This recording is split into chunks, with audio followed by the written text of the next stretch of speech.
আসসালামু আলাইকুম রহমতুল্লাহি ওয়া বারাকাতুহু। আজকের গল্প শুরু করছি। 11টার দিকে কলের শব্দে ইমামার ঘুম ভেঙে গেল। ডাক্তার সিফতে আলী কল করেছেন। ওনার গলা শুনতেই তার মন ভারী হয়ে গেল।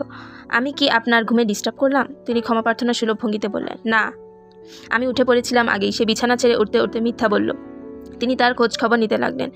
ইমামা বিষণ্ণ মনে হ্যাঁ হ্যাঁ করে জবাব দিতে লাগলো। আরও কয়েক মিনিট কথা বলে তিনি কল রেখে দিলেন। তিনি কল কাটতে ইমামার চোখ পড়ল তার ফোনের দিকে। ফোনের স্ক্রিনে সালারের নামটি ঝলমল করছে। সালার থেকে মেসেজ করেছে। ইমামার মনে পড়ছে না কবে যে সালারের নাম্বার সেভ করেছিল। এটাও নিশ্চয়ই সালারের কাজ। ইমামা মেসেজগুলো পড়তে শুরু করলো। প্লিজ ঘুম থেকে উঠে আমাকে মেসেজ দিও, জরুরি কথা আছে তোমার সাথে।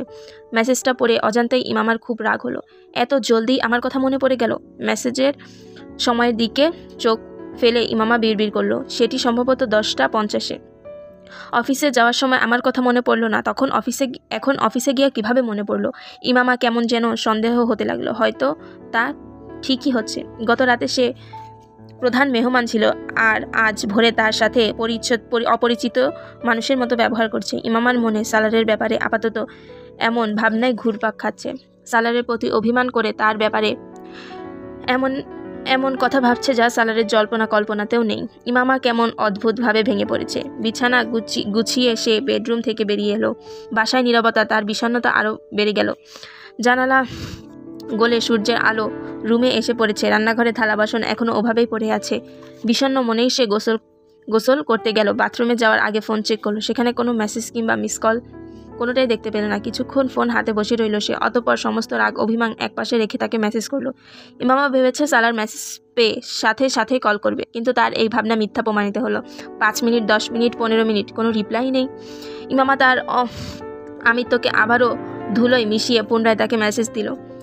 মাঝে মাঝে মেসেজ তো যায় না, যেতে দেরি হয়, নেটওয়ার্কের সমস্যা করে। ইমামা নিজেকে এভাবে মিথ্যা সান্ত্বনা দিয়ে সায়দা আমাকে কল করলো। আরে বেটা, আমি তো সেই কখন থেকে তোমার ফোনের অপেক্ষায় বসে আছি। এখন সায়দা আমার কথা মনে পড়লো? সায়দা আম্মা মিমার গলা শুনতে অভিযোগ করলেন। জবাবে ইমামা সে অজুহাত শোনাতে লাগলো। সায়দা আম্মা সেসব মনোযোগ না দিয়ে পরবর্তী প্রশ্ন করলেন, সালারকে নিয়ে সন্তুষ্ট আছো তো? তিনি মনে হয় ভুল সময় ভুল মানুষকে ভুল প্রশ্ন করে ফেলেছেন। সালারের নাম শুনতেই তার ধৈর্যের ভাত ভেঙে গেল। হু হু করে কেঁদে উঠল সে। তার কান্না শুনে সায়দা আম্মা খুব ঘাবড়ে গেলেন। কি হয়েছে বেটা? আরে এভাবে কাঁদছো কেন? আমার তো খুব অস্থির লাগছে তোমার কান্না দেখে। কি হয়েছে আম্মা? চিন্তায় সায়দা আম্মার শীতল ঘাম বেরোতে লাগলো। সালার কি কিছু বলেছে? তাকে বিয়ে করাই ঠিক হয়নি আমার। ইমামা ওনার প্রশ্নের উত্তর না দিয়ে সরাসরি বলল। সায়দা আম্মার অস্থিরতা আরও বেড়ে গেল। আমি আপনাকে আগেই বলেছিলাম ওকে বিয়ে করব না। বলতে বলতে ইমামা কাঁদতে লাগলো। সালার কি তার আগের বইয়ের কথা তোমাকে বলেছে?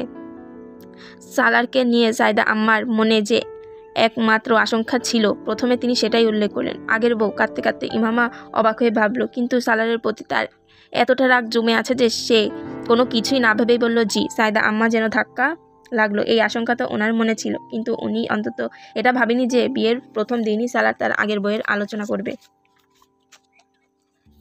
ইমামা কি রাগ করবে? এখন তো সায়দা আম্মা নিজেই খুব রাগ হচ্ছে, মনে মনে আফসোস হচ্ছে। ভাবছে আসলেই তো কি দরকার ছিল রাস্তা থেকে ধরে এনে 2 পয়সার একটা ছেলের হাতে আপনাকে এভাবে তুলে দেওয়ার। তুমি চিন্তা করো না, এই ব্যাপার আমি নিজেই সিফতে আলী ভাইয়ের সঙ্গে কথা বলবো। সায়দা আম্মা খুব রেগে গেছেন। সাহারি থেকে নিয়ে এ পর্যন্ত ইমামার মন ভারী ছিল। এখন সায়দা আম্মার সাথে কথা বলে অনেক হালকা লাগছে তার। ইমামা এতক্ষণ ধরে যে সব পক্ষপাতমূলক একজন মানুষ চাচ্ছিল, তেমন মানুষকে সে পেয়ে গেছে। সায়দা আম্মা তার পক্ষ নিয়ে কথা বলেছে। ওনার সাথে কথা বলে এখন তার টলটল চোখে পানির ঝর্ণা বন্ধ হয়ে গেছে। বাসা থেকে 10 মাইল দূরে সালারের অফিস। এই মুহূর্তে অফিসের বোর্ডরুমে বসে সে ইভ্যালুয়েশন টিমকে প্রোটেকশন দিচ্ছে। প্রোটেকশনের শেষে প্রশ্নোত্তর পর্বে সে একজনের প্রশ্নের উত্তরে বিশ্বাসযোগ্য ও আস্থা বিষয়ক আলোচনা করছে। এদিকে তার কল্পনাতেও নেই যে বাসায় বসে তার একদিনের বউ এবং 9 বছরের প্রিয়তমা তার বিশ্বাসের মান সম্মান ভেঙে ধুলোয় মিশিয়ে দিচ্ছে। অথচ বিশ্বাসঘাতকতা ও আস্থার আলোচনা ভ্যালুয়েশন টিমের চেয়ে ইমামাকে শোনানো বেশি দরকার। ঘুমও হয়েছে, কান্নাও হয়েছে, এখন আর কি বাকি? রিসিভার রেখে টিস্যু পেপারের নাক চোখ মুছতে মুছতে ইমামা ভাবলো। তার হঠাৎ রান্নাঘরে থালা বাসনের কথা মনে পড়লো।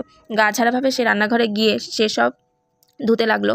অতঃপর সন্ধ্যায় পড়ার জন্য সে কাপড় বের করতে বেডরুমে এলো। তার তখনই ফোন বেজে উঠল। ফোন হাতে নিতেই কল কেটে গেল। সালার ফোন করেছে। এটা ছিল তার চতুর্থ কল। মামা ফোন হাতে নিয়ে তার পরবর্তী কলের অপেক্ষা করতে লাগলো, কিন্তু কোনো কল এলো না। তার বদলে মেসেজ এলো। মেসেজে সে জানালো 1 ঘন্টা পর ডাক্তার শিফটে আলীর ড্রাইভার এসে তাকে নিয়ে যাবে। সালারও ইফতারের পর সোজা সেখানেই যাবে। ফোনটা দেওয়ালে ছুঁড়ে মারতে ইচ্ছা করলো মামার, কিন্তু সেটা তো তার নিজের ফোন। এটা ভেঙে গেলে সালারের কি আসে যায়? সালার গত রাতে ভালোবাসার দস্তান খুলে বসেছিল, আর সেজন্য ইমামা আজ আশার পাহাড় জমিয়ে বসে আছে। অথচ গত রাতের প্রতিটি কথায় অজান্তে ইমামা তার মনে এক একটি গীত বেঁধে ফেলেছে। এখন গীতে ভরা সেই আঁচলটি তাকে প্রচণ্ড অস্বস্তি দিচ্ছে। ইমামা মাত্র ডাক্তার শিফটে আলীর বাসায় এসে পৌঁছালো। ডাক্তার সাহেব বাসায় নেই। ওনার স্ত্রী কুলসুম আন্টি নিজের মেয়ের মতো তাকে উষ্ণ অভ্যর্থনা জানালেন। সেও বিষণ্ণতা চেপে নিজেকে যতটুকু হাসি খুশি দেখানো সম্ভব দেখালো। আন্টি নিষেধাজ্ঞা সত্ত্বেও সে আন্টির সাথে মিলে ইফতারি শরবত বানাতে লাগলো। ডাক্তার শিফটে আলী ইফতারের একটু আগেই এসেছে। তিনি ইমামার গুরুগম্ভীর ভাব খেয়াল করলেন, কিন্তু তার এই মন খারাপের কারণ সালার হতে পারে এটা তিনি ভাবছেন না। ভাববেই বা কী করে? সালারের মতো একজন নেক ইনসানকে নিয়ে এমন ভাবনা কল্পনাতেও আসে না।